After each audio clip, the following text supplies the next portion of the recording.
অন্যের ব্যক্তিগত বিষয় নিয়ে খোটাখুটি করো না। এরকম স্বভাব আমাদের অনেকের আছে না নাই? অনেকে দেখবেন যে অনেকের প্রাইভেট বিষয় নিয়ে খোঁচাখুচি করতে সে বড্ড মজা পায়। আছে এরকম? এটা হারাম।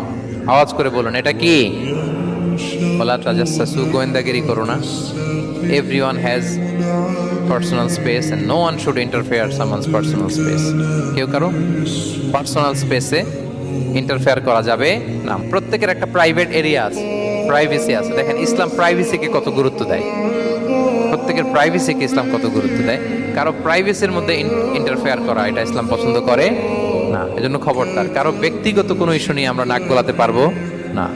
কারো মোবাইল ধরে মোবাইলের গ্যালারি চেক করা, কারো ইনবক্স চেক করা, কাউকে না বলে কারো চিঠি পড়ে ফেলা, উকি মারা, আড়ি পাতা, এগুলো হারাম। এগুলো কি? এরকম সব আমাদের আছে না নাই? আড়ি পেতে শুনতে চাই, উকি মারি, তারপর সে কি করে দেখি।